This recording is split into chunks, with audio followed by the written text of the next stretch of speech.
Tiene una empresa, por ejemplo, que es Nvidia, que esa empresa solamente, esa empresa, llegó a alcanzar un valor de mercado mayor que todas las bolsas de valores del mundo, exceptuando Japón. O sea, una empresa en Estados Unidos, pero esa empresa sí era tecnológica. Eso, cómo se manifiesta, cómo se pone de relieve.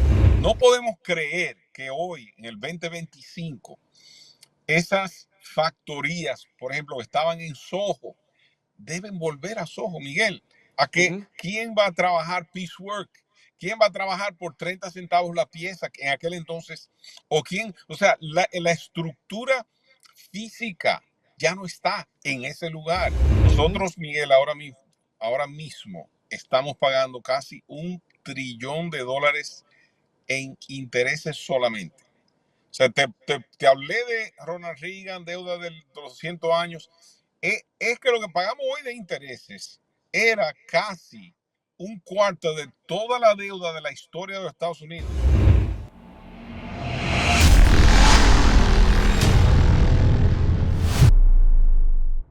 Vamos a tomar el tiempo para hablar hoy con un economista que nos va a hablar un poco y darnos detalle de qué está sucediendo con el tema de los aranceles y qué realmente significan esta política de aranceles que la administración de Donald Trump está llevando en curso. ¿Qué significa para nosotros y por qué nosotros como consumidores, como ciudadanos, tenemos que estar tan pendientes a lo que está sucediendo con el tema de los aranceles y los acuerdos internacionales económicos que se están tratando de llevar a cabo a través de la administración de Donald Trump?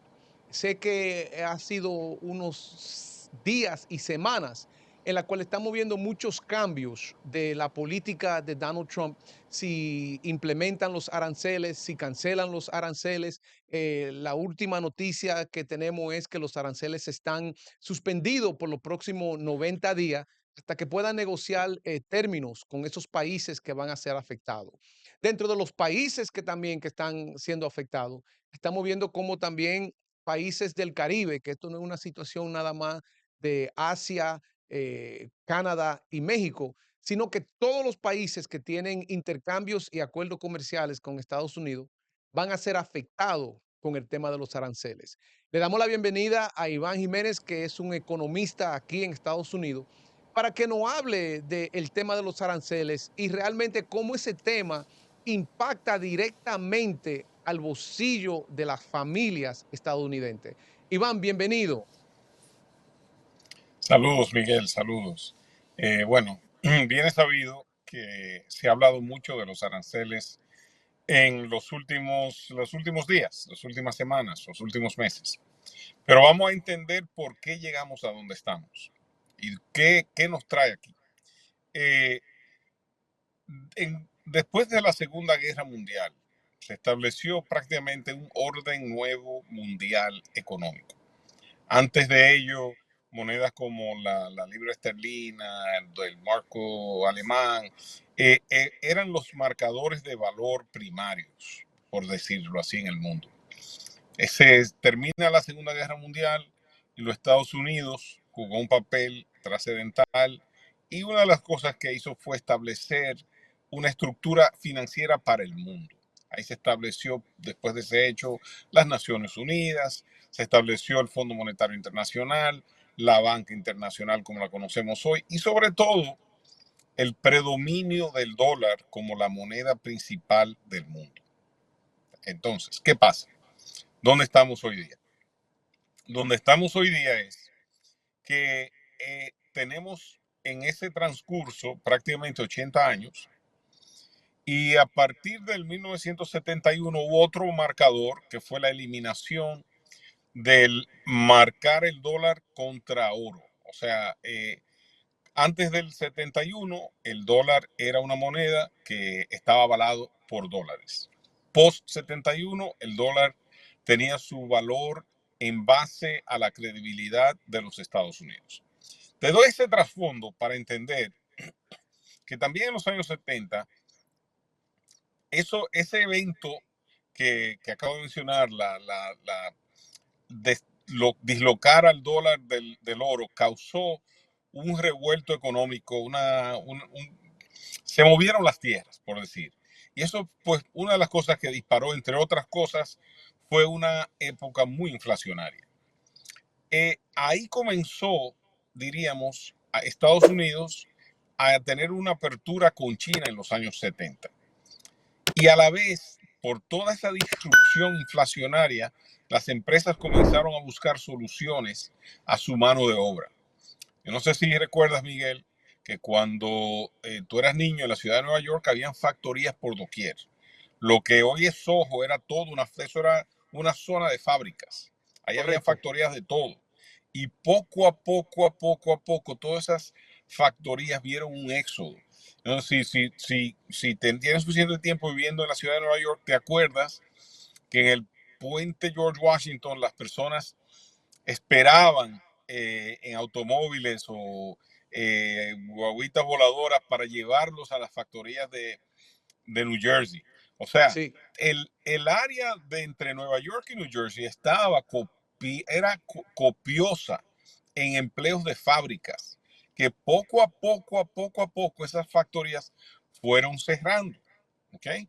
En la comunidad dominicana se dio un fenómeno inigualable y fue que ese cierre de factorías, que eran mano de obra femeninas, damas, que muchas trabajaban a piecework, si te acuerdas, de un tema donde era por piezas colocadas que le pagaban, ni siquiera era por hora, porque ellas ganaban más, pero también ganaba la factoría.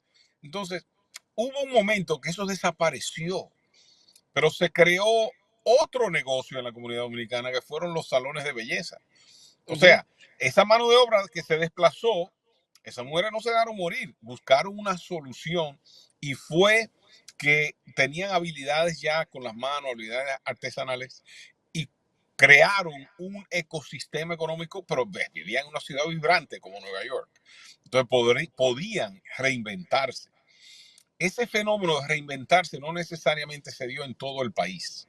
Pero hay que entender la dinámica del país, qué nos trajo donde estamos y por qué estamos donde estamos. ¿Okay? Cuando Reagan era presidente, la deuda nacional en su totalidad era más o menos 4 o 5 trillones de dólares. Pero ¿qué pasa, Miguel?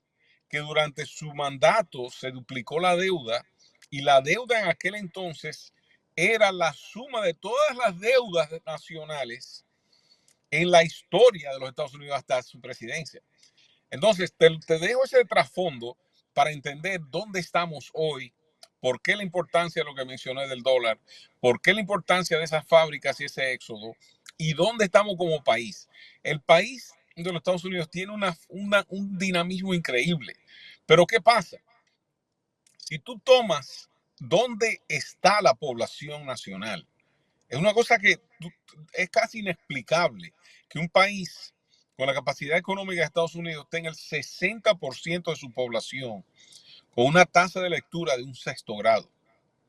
Que las mejores universidades del país acopian, diríamos, el 1% de la población intelectual. Estamos hablando de aproximadamente 350,000 personas. De esos 350,000 personas, la mitad son extranjeros. Entonces, esa es la realidad, pero esa mitad es la que te crea las empresas címeras del país. Es el dinamismo, o sea, ese 1% de arriba es el que te crea los magníficos siete, que son, o sea, hay algunas de esas siete que no son fundadas por, eh, por inmigrantes. Las empresas son Amazon, Alphabet, lo que es ahora Google, Meta, Microsoft, Nvidia, Tesla, entre otras. Me falta una, pero el punto es que esas empresas, si tú la tomas, muchas de ellas fueron fundadas por inmigrantes. ¿Okay? Pero eso es una capa tecnológica. Hay un éxodo masivo que se efectuó en el país, donde no todas las ciudades son como Nueva York, que pueden sustituir ese empleo. Entonces se creó ese enorme vacío en manufactura.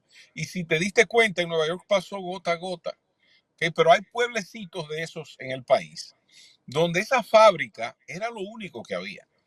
O sea, era una fábrica, los muchachos, los egresados de high school, casi pues, iban a esa fábrica. Si eran minas, las minas de carbón, es otro tema que hay que entender que hay un trasfondo detrás de ello. Entonces, ¿qué nos lleva a donde estamos? Que tú tienes el 1% de la población creándote el 80% de la nueva riqueza, las nuevas empresas, el 90% de los unicornios. Unicornios son aquellas empresas con un valor de más de $1 billion, más de $1 billion. Tiene una empresa, por ejemplo, que es Nvidia, que esa empresa solamente, esa empresa, llegó a alcanzar un valor de mercado mayor que todas las bolsas de valores del mundo, exceptuando Japón.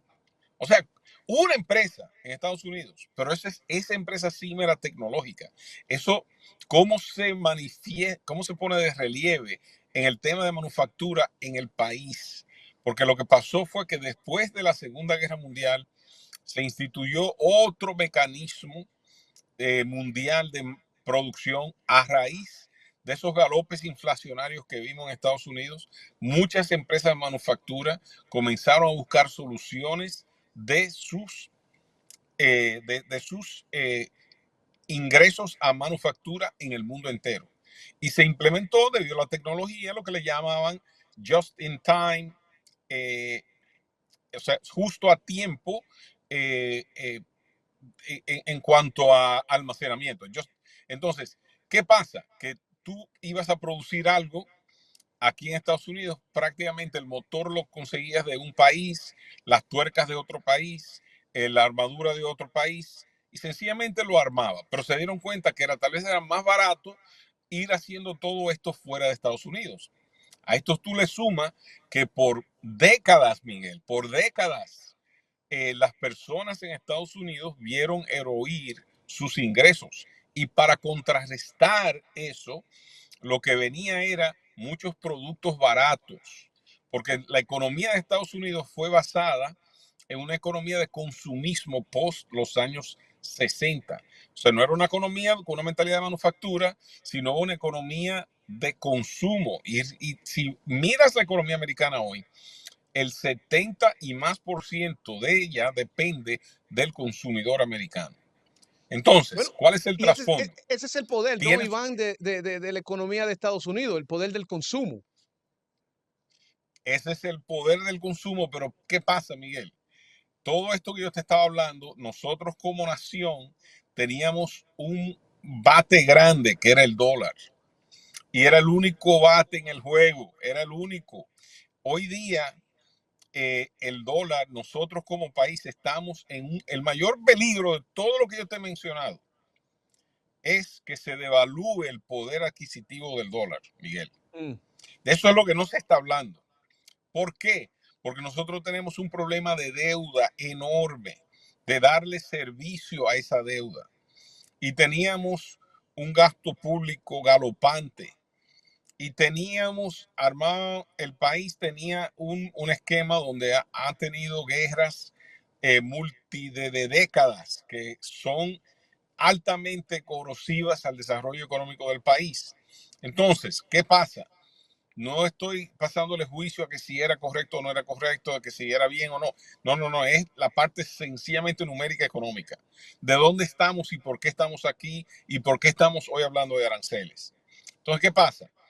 Como en efecto, el consumidor americano fue el que creó la clase media en el mundo entero después de la Segunda Guerra Mundial, eso creó múltiples fábricas en el mundo entero que le vendían productos baratos a Estados Unidos. Todo el mundo iba bien, todo el mundo estaba contento porque todo el mundo conseguía los artículos baratos en Estados Unidos. Pero eso era a expensas de una mano de obra que era autóctona, que era criolla, que era americana. Si tú vas, te invito a que trates de recordar en la casa tal vez de los abuelos, si mirabas el carro que estaba en la marquesina, la nevera que estaba en la cocina, tal vez la estufa, si no era fogón, estufa, eran americanas. Ujú. El carro era americano, la estufa era americana, la nevera era americana. Tú vas hoy a el televisor cuando llegaron, eran americanos. Tú vas hoy a Claro, un hogar, RCA, Whirlpool, toda esa compañía americana. entonces, tú vas hoy a un hogar en el campo más recóndito de cualquier lugar del planeta y te va a dar mucha dificultad que el radio sea hecho en América, que el carro sea hecho en América, que el televisor sea la computadora. O sea, ¿qué pasa? Eso lo tomamos por desapercibido todos por muchos años. Todo el mundo tiene sus huellas en, en, en esa, diríamos, en ese cristal, porque tanto Wall Street como los lugares de expendio, como el consumidor, nadie decía, déjame pagar más por un televisor para que sea hecho en Estados Unidos, o déjame pagar más por una lavadora o secadora, o déjame pagar más por un automóvil. Claro, hubo también fallas de producción, o sea, tampoco no estoy restándole y poniéndole toda responsabilidad al extranjero o al consumidor, sino que o sea, muchos automóviles extranjeros, específicamente japoneses, pues sacaron un producto de una suprema calidad y hay que estar claro. O sea, hubo un momento donde se sacrificó calidad y ahora todo eso que te acabo de decir, de el orden nuevo, del dólar nuevo, de la deuda norteamericana, de la base económica de manufactura, pues todo eso se removió. Pasamos a, a una economía estrictamente de consumo como el norte y endeudarnos y seguir tirando la lata hacia adelante como norte a ya se pararon las aguas, ya se mueven los trigos de la Biblia, se están moviendo los trigos. Entonces ahora es qué puede producir los Estados Unidos, número uno. Y número dos, cómo está la postura competitiva de los Estados Unidos, porque muchas veces entramos al ring Estados Unidos con manos de algodón, con guantes de algodón, y el contrincante tiene cemento en el guante. Bueno, Entonces, ahí, ¿cómo ahí te quería nosotros? llevar, Iván. Ahí te quería llevar, porque por ejemplo, si vemos actualmente China, por ejemplo, China habló claro y está actuando contundentemente. Por ejemplo, China ahora mismo se está reuniendo con todos los países asiáticos, porque las importaciones de China aquí es solamente un 17%. China tiene un mercado mundial.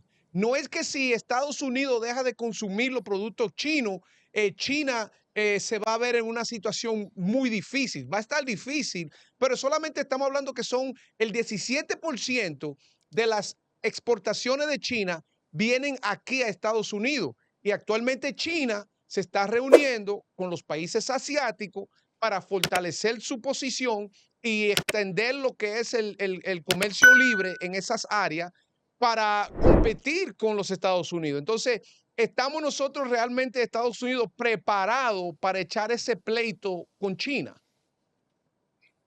Ahí voy. Entonces, esto no es que si estamos preparados o no. Esto es que lo que quiero decir es, Miguel, que la realidad que acabo de citar son realidades. Que si se está implementando debidamente la cirugía con un machete o con un láser es otro tema, ¿vale? Ujú. O sea, quiero distinguir que estábamos y estamos en la situación que acabé que enunciar. La implementación es crítica para nosotros como país. Crítica. ¿Por qué? Porque si no se implementan debidamente estos aranceles, podrían ser altamente perjudiciales para el futuro económico del país. ¿Por qué? Porque tú tienes los mejores jugadores en el terreno y los mejores jugadores en el terreno le están dando un batazo en la rodilla a los tuyos. ¿Qué es Mm, lo que está pasando si no se hace debidamente? O sea, las empresas tecnológicas, muchas de ellas tienen un mercado en China de casi un 20%. Y hay que entender lo otro, Miguel. China está jugando un juego de 50 años. Nosotros estamos jugando un juego de un inning. Son dos correcto. mentalidades completamente distintas. China ha estado detrás de la clase media emergente del mundo. Para ponértelo en contexto, hace 30 años la India no representaba absolutamente nada en el radar económico del mundo, Miguel. Hoy Ujú. en día, el top 10% de la India, para ponerlo en contexto, que es una población casi igual o superior en cuanto a capacidad adquisitiva económica y en números que lo que es la Ujú. población de Canadá. O sea, se está creando un Canadá cada 5, cada 10 años. Entonces, China lo que ha estado es detrás de la clase media en el mundo entero, mientras durante los últimos 20 años, mientras los Estados Unidos estaba gloriosamente ocupada solamente con el Medio Oriente en cuanto a toda su política y toda su fuerza política y económica. O sea, Entonces, estaba los Estados Unidos completamente concentrados en el Medio Oriente. Si te pones a ver lo que pasó en Latinoamérica, es como si no existiera. O sea, y además tomaban medidas donde no medían el lugar. O sea, eh, a ver, tú tienes un país como República Dominicana, donde entonces tenías al USAID haciéndole exigencias a la República en su política interna para poder darle ayuda económica.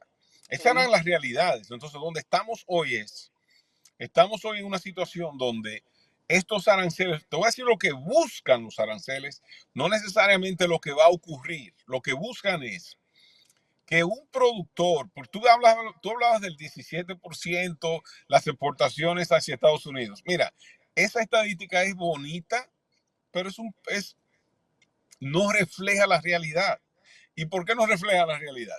Porque China, como mencioné, tiene muchos años en este tema. Ellos no ujú, esperaron ni durmieron no esperaron el final de la administración de Trump en su primer mandato, ni tampoco descansaron en la administración de Biden para ellos ir diversificando sus centros de manufactura. ujú. Entonces, ¿qué ocurre? Ok, el producto tal vez es turco, pero el 80-90% de las piezas son chinas. Sí. Entonces, no es que ellos compraron, oye Miguel, y no es que, y lo otro es, no es que, y te lo digo porque yo estuve en alguna de esas negociaciones con zonas francas en México. O sea, no fue que ellos abrieron la fábrica, Miguel, es que compraron la zona franca a través de pero al final del día, eh, yo recuerdo estar en una negociación y me dijeron, no, no, no, ya, entre comillas, me dijeron, no, ya los chinos la compraron. No es que compraron la fábrica, no, la franca. Entonces, sí, Frank. bien es cierto que ese por ciento representa un 17%, pero no es un reflejo real porque tú tienes a los Estados Unidos es la tasa de consumo y la tasa de crecimiento que tuvo los Estados Unidos post-COVID no la tuvo ningún país en el mundo. Y vuelvo y te menciono, una empresa en Estados Unidos, que es Nvidia, logró tener un valor de mercado mayor que el valor de mercado de todos los mercados de valores del mundo, exceptuando Japón. Te dice a ti que el tamaño de aquí es gigantesco. Y bien Ujú. es cierto, oye, no es que no es importante. China se diversificó, pero vamos a cambiar la conversación y enfocarnos en, se está, era necesario revertir el sistema, el orden mundial. Ya, si era necesario o no era necesario, Miguel, adivina qué, fea cumplir, ya eso está hecho. Sí, O sea, exacto. ya no hay forma de devolver la pasta al tubo de dientes. O sea, no hay manera, ya esa pasta de dientes salió del tubo. Ya Eso se no estaba vuelve, leyendo, ya que no vuelve a ya entrar. esto no es una situación que podemos retroceder y volver hacia atrás. Y te quiero llevar a ese punto. Realmente, como tú mencionaste brevemente, los la administración de Trump lo está haciendo de la manera correcta cuando vemos que se anuncian los aranceles, pero luego vuelven de nuevo y dicen, ok, los aranceles van a ser para X productos, pero no estos productos. Específicamente en lo que es el área tecnológica que tú acabaste de mencionar, Trump dice Claro, que esos productos de electrónicos, de la tecnología, no van a ser afectados por los aranceles. Esa es la manera correcta de implementar este tipo de política. Le voy a poner aranceles a este país, pero a estos productos que produce ese país no van a ser afectados por los aranceles. Es la manera correcta. Y segundo, quiero también llevarte al tema del bolsillo de cada uno de nosotros, porque vemos que todos somos afectados con lo que tiene que ver cómo baja y sube las inversiones y la bolsa de valores, particularmente en Estados Unidos, como tú sabes muy bien, que es un país donde trabajamos pensando en un retiro, donde ponemos inversiones para un retiro, y hay un pánico de lo que está sucediendo y cómo toda esta política de aranceles está afectando aquí abajo el futuro de un retiro de muchas personas que han puesto su dinero, porque se perdió mucho dinero en la bolsa, estamos hablando de trillones de dólares en una semana, cuando correcto, comenzó el tema de correcto, los aranceles. correcto. Mira, primero es la primera vez en la historia moderna de los Estados Unidos donde un gobierno intencionalmente trata de crear disrupción sin un, una explicación pausada y sin un desenlace medido. Mira, Miguel, es claro, clarísimo y transparente que la manera como inicialmente se postuló y se quiso implementar el plan de aranceles era altamente disfuncional. Vuelvo y repito, era exageradamente inefectivo. Y no lo digo yo, lo dice el propio Elon Musk. O sea, tú tenías y tienes una situación en la Casa Blanca donde hay que estar claro que el presidente Trump, su intención es traer la manufactura a Estados Unidos. Y yo quiero citar a, a Thomas Jefferson, porque siempre se habla de los fundadores del país como si una persona tuviera el monopolio del, las ideas de los fundadores del país. Pero Thomas Jefferson dijo una oración que fue muy interesante y fue que primero las leyes constitucionales fueron hechas para que fueran adaptables. Y lo aplico no a las leyes, sino al tema económico. Y él dijo, y cito, es que si no lo fueran, es como que te exigieran vestir como adulto el mismo abrigo que llevabas cuando niño. Uh -huh, Cita exacta.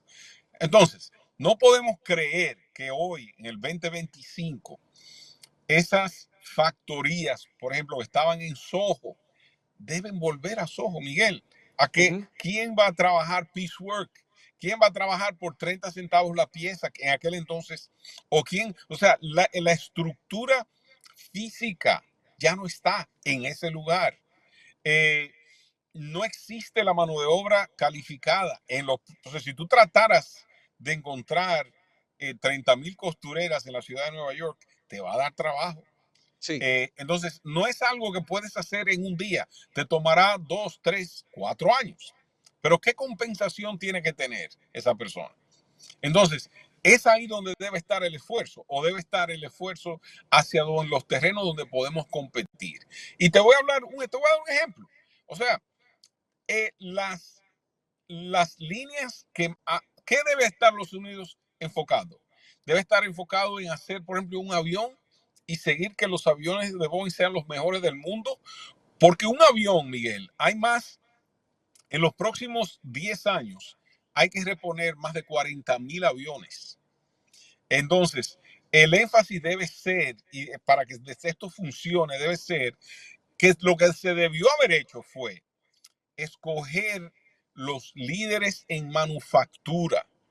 Esos líderes en manufactura, líderes en producción, personas que en realidad han hecho cosas, que han fabricado. O sea, porque tú tienes en la capa por ejemplo, el capa del presidente Biden no tuvo un CEO durante sus 4 años de gobierno, pero el gobierno del actual presidente no tiene un CEO, un miembro de su gabinete que haya sido CEO de una empresa que manufacture algo. Entonces, ¿cómo puede ser que tú quieras jugar, por decir, béisbol, y que en el equipo tuyo de béisbol no haya un jugador de grandes ligas, teniendo los mejores jugadores a tu alrededor? Ni tampoco consultaste con ninguno de ellos. Entonces, lo que debe ocurrir es lo que está ocurriendo ahora, que es que sea algo pausado, donde se consulte a los constituyentes de ese sector, desde hacer bicicletas, que hay, por ejemplo, en la ciudad de Nueva York, un criollo que hace una de las mejores bicicletas del mundo.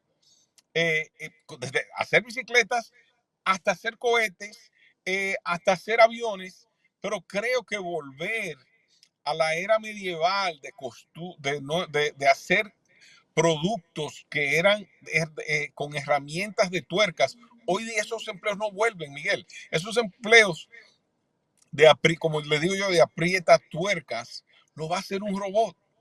¿Qué ejemplo te doy? Un ejemplo te doy, una fábrica que hay ya. O sea, hay una fábrica que tiene LG, que hace secadoras y lavadoras. La coreana, que es nueva y moderna, el 80 al 90% de esa producción es robótica. Hay una en el norte de Estados Unidos, no recuerdo si es Wisconsin o Michigan, que las hace, y el 90% de esa es hecha a mano por trabajadores americanos a prieta tuerca, como estoy diciendo. Sí. Pero la americana cuesta $1,000 más. mil Sí, dólares más, el mismo producto te cuesta $1,000 más. Entonces, hay que entender que la forma como fue implementado el mercado, ese revuelto que tú viste, tiene algo exageradamente peligroso, Miguel, y te voy a decir qué fue. Tradicionalmente, los mercados de valores tienen como paracaída el mercado de los bonos. ¿Vale? O sea, de las personas que están en el mercado de valores sacan su capital cuando hay lo que le llaman el risk off, o sea, vamos a reducir el riesgo, lo sacan de reducir el riesgo y ponen esa plata en bonos del tesoro tradicionalmente. Ujú. Durante el revuelto reciente pasó lo inverso, que vendió el mercado de valores, pero en vez de bajar el precio de los bonos, subió. Y hay que entender que para que suban los bonos significa que los intereses suben, o sea que hubo menos compradores. O sea que en el momento donde salió el dinero del mercado americano, no fue hacia los bonos. Y eso creó no solamente una revuelta, sino que el dinero inteligente lo interpretó de esta manera. Miguel, el 75% de la riqueza del planeta no está en la bolsa de valores, está en los bonos. Y Ujú. si en momento de éxodo no miraron el bono del tesoro americano como el búnker económico y buscaron otros lugares, puede ser como aquella fisura en el techo que es la antesala de un desplome del techo. Y por eso viste que hubo un cambio inmediato de política, una pausa, 90 días, el mercado recuperó, porque lo que está viendo el mercado ahora es que cómo se va a implementar estos aranceles para que verdaderamente sean creadores de empleos y que verdaderamente permitan que personas que están en el negocio de crear cosas sean los que dirijan la política. Pero Miguel, en ningún lugar del mundo el gobierno, cuando le comienza a dictar a los negocios qué tienen que hacer, eso no funciona. En ningún lugar ha funcionado. En Rusia lo trataron y no funcionó nunca. Ujú. Entonces, y lo otro, tú escuchas mucho el tema de regulación, vamos a sacar regulación, vamos a reducir regulación, pero no hay una regulación mayor que una de unos aranceles que cambian día a día, que, el, que lo que hace es que congela cualquier inversión de capital de crecimiento, lo que le llaman CAPEX. Las empresas tienen CAPEX y OPEX. OPEX es las operaciones de los día a día, y CAPEX son las inversiones de capital, capital expenditures, las que fábrica nueva, equipo nuevo, máquina nueva, carro nuevo. Esas decisiones, con todos estos aranceles, han reducido de una manera barbárica todavía no se ha reflejado en la economía y todavía la economía americana sigue siendo el gran gorila de 800 libras en una habitación, pero tenemos que tener mucho cuidado porque el daño que se puede hacer puede ser irreversible, Miguel. Entonces, Irreversible. Iván, ¿qué tú Y no, es, perdón, qué tú no puedes, en términos de proyecciones, qué tú en los próximos días, después de estos 90 días, qué tú no puedes predecir que va a suceder en términos, cómo todo esto va a afincar, cómo vamos a poder ver que, porque por ejemplo, ahora mismo el único país que todavía la Casa Blanca está esperando la llamada y parece que esa llamada no va a llegar es China. Estamos viendo que otros países, otros cabezas de Estado están llamando, se están reuniendo con Trump y el único o el otro gorila, como tú mencionaste, es China, que parece que esa llamada no está en agenda porque lo que está haciendo el presidente de China es visitando y haciendo cumbre a través de Asia, como dije. Como tú dijiste, ellos nunca han dejado de trabajar y el mensaje de ellos fue claro. Ellos dijeron, nosotros no nos gusta tener problemas, pero tampoco le tenemos miedo a enfrentar un problema. Eso es muy poderoso, esa palabra de los chinos. Y ellos están actuando. Ahora, porque sé que es mucha información, ¿qué tú nos puedes decir a nosotros qué va a suceder con los aranceles? ¿Realmente va a haber un desplome? ¿Va a haber una situación de donde sí el objetivo de Trump, porque todo dice que Trump, el deal maker, el que hace acuerdo, siempre aspira a lo más alto para llegar a lo más bajito? ¿Qué podemos esperar nosotros? ¿Cómo nosotros aquí en Estados Unidos vamos a continuar siendo ese líder en la economía mundial y realmente el dólar va a ocupar su espacio? ahí voy, Miguel. Entonces, te di la antesala de lo de la deuda porque para mí eso es lo que verdaderamente importa. Ujú, Nosotros, Miguel, ahora mismo estamos pagando casi $1 trillón en intereses solamente. O sea, te hablé de Ronald Reagan, deuda de los 100 años. Es que lo que pagamos hoy de intereses era casi un cuarto de toda la deuda de la historia de los Estados Unidos. O sea, en 4 años ujú. pagamos en intereses nada más la suma de toda la deuda de Estados Unidos desde la fundación hasta la época de Ronald Reagan, para que ponértelo en contexto.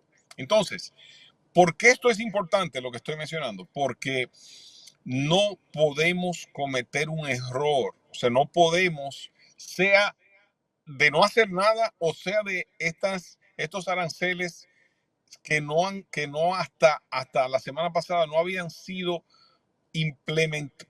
promovidos con implementación de vida. No podemos tener ese error porque puede ser muy dañino al poder del dólar y a la estabilidad de la moneda del dólar y su poder adquisitivo y sobre todo a que los Estados Unidos siga teniendo su momento símbolo. Entonces, eso de China, no negociar es negociar, Miguel. O Ujú, sea, no negociar, no llamar es negociar. correcto. Es que ellos son la fábrica del país, tienen los metales raros. A los Estados Unidos lo puede lograr, pero les va a tomar mínimo 3, 4 años para poder Claro, China ha estado tener desarrollando productos de... la tierra rara por años y son el número uno. Entonces, ¿qué pasa? Ellos tienen, es como que tú tengas un automóvil y yo sea la única establecimiento de dispendio de gasolina en el área, alrededor, a los 200 kilómetros alrededor o 200 millas alrededor. Y que tú, Miguel, a mí, que tengo la gasolina, me dice que no me quiere comprar y que me va a poner a mí un impuesto. Pues yo sencillamente espero que tú llegues a la bomba, porque tú vas a necesitar eventualmente venir donde papá. Sí. O sea, los Estados Unidos en este momento no tiene la manufactura de muchas piezas sumamente necesarias que solamente son hechas en China.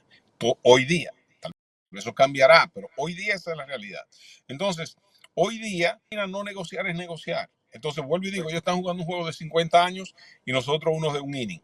¿Qué se puede hacer? ¿Y qué está haciendo los Estados Unidos? ¿Qué debe hacer? Ser primero un Manhattan Project de manufactura. O sea, el, ayer fue el 18 de abril. Ayer fue el día de fallecimiento de Einstein. Einstein, un inmigrante en este país, parte de su grandeza fue que fue parte, aunque era intensísimo, no esto en la creación del desarrollo de este país. Equipo entero. Y no el Eisenhower ni Truman a decirle a ellos cómo era que tenía que hacer la fórmula. ¿Okay? Al contrario, se tomaron los mejores cerebros, se escucharon y se implementaron cuando era el momento. Entonces yo creo que lo mismo debe ocurrir. O sea, el país tiene que tratar de volver a recobrar esa manufactura que puede tener en el país. Y a la vez, Miguel, lo otro es exigirles responsabilidad corporativa a muchas empresas, porque ahora no es nada más los chinos, es muy fácil, no son los chinos. No, no, no, no. O sea, tú, fábrica X, que tenías tantos millones de dólares en contratos del gobierno americano, despedías personas para ganarte $1 tal vez la hora. O sea, desertaba pueblos, sacaba tu tecnología, la ponía en... Porque ahora mismo, Miguel, tú sabes que hacen muchas empresas, ponen su inteligencia, tu protocolo de inteligencia, lo ubican en un país donde no pagan impuestos. Correcto. Entonces, las empresas americanas le pagan en ese país royalty a su misma subsidiaria para esas empresas no pagar impuestos en Estados Unidos. O sea, aquí Bueno, Iván, también hay que ese es entender un que el fenómeno, problema nada más no fue... te interrumpo, porque ese es un fenómeno que viene de la política de Ronald Reagan, el trickle down economy, donde se le daban esos tax breaks a las grandes compañías y las compañías lo que hicieron fue que se movieron a otros países para ahorrarse ese dólar de la mano de obra, que es parte de los problemas que nos han Eh, afectado desde ahora. es que al tener la inflación galopante en ese entonces, tuvieron que para sobrevivir hacer lo que hicieron. Sí, Y yo estoy hablando del protocolo de inteligencia donde le pagan royalties a las empresas por ese IP, que lo ubican, en vez de tenerlo en Estados Unidos, lo ponen en otro país. ¿A dónde quiere? Entonces, siempre me preguntan, Miguel, y tú me hiciste prácticamente qué debe uno hacer ahora. Lo primero es entender dónde estamos y por qué estamos donde estamos. Estamos donde estamos porque el 60% de la población norteamericana tiene un nivel de lectura limitado, y entonces el 20% de esa población se sintió resentida, que nadie pensaba en ellos. Y entonces hoy está respondiendo a ese 20% de la población. Y de estos aranceles es una forma de obligar a las empresas a que tengan que competir con empresas americanas, pero que ya los Estados Unidos no está subsidiándoles su estadía fuera del país. Sin embargo, esa implementación, primero, como mencioné, no fue consultada con los sectores dolientes.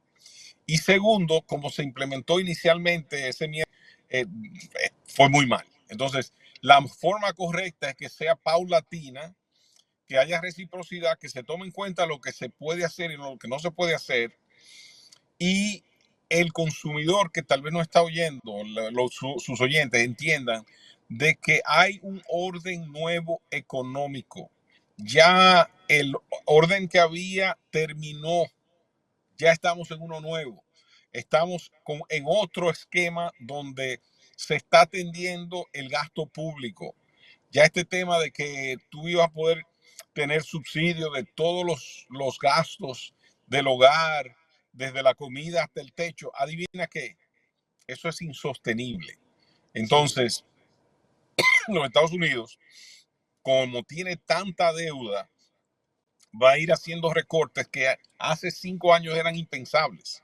Ahora, no creas que el consumidor o las manos votantes se van a quedar cruzadas. O sea, esto aquí va a haber un choque, Miguel. En Correcto. los próximos 2 años hay elecciones congresionales y va a haber y debe haber un movimiento de tierras. Se van a arar las tierras y revolcar, y ahí habrá otros resultados probablemente, pero para el consumidor que nos escucha, la persona que nos está escuchando, hay que entender que hay un nuevo orden. Hay que volver a lo básico, entender que hay que hacer lo más posible primero para ser autosuficiente. Segundo, para que no dependa del gobierno. Tercero, que trate de ahorrar y de tener ahorros, porque en momentos de incertidumbre, lo que debe primar es un plan de acción de calma. Tres, lo más importante de tu vida no es material. Entonces, ponle al templo que eres tú, el ser humano, tu bienestar emocional, tu bienestar físico, tu bienestar químico, ponle atención. Eh, Educarse, hacer ejercicios, son cosas que no cuestan un centavo. O sea, la biblioteca pública está ahí, los parques están ahí, la familia está ahí, la llamada a un amigo que de muchos años está ahí. O sea, volvamos a la base, porque eso no tiene precio. Y Iván, sobre todo, buscar formas de generar. creo que lo que tú acabas de mencionar es extremadamente importante en términos de preparar ese plan. Lamentablemente tenemos que dejarlo hasta aquí. Te quiero dar las gracias, Iván, por sacar tiempo de tu día ocupado. Sé que ha estado ocupado en estos días con el tema que estamos tratando. Para nosotros es de importancia el haber tenido aquí en el programa para que hablemos de este tema en detalle, como lo acabaste de hacer, porque realmente escuchamos mucho en la noticia que es los aranceles, que la economía, que la bolsa de valores, que cómo está afectando, y realmente necesitábamos esa voz tuya para que nos dé más información, y creo que la información que nos ha dado ha sido de extremadamente valor.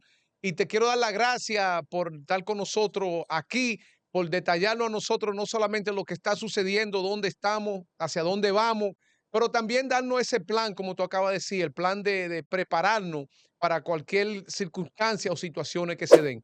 Iván, gracias por acompañarnos aquí en nuestro programa El Implacable.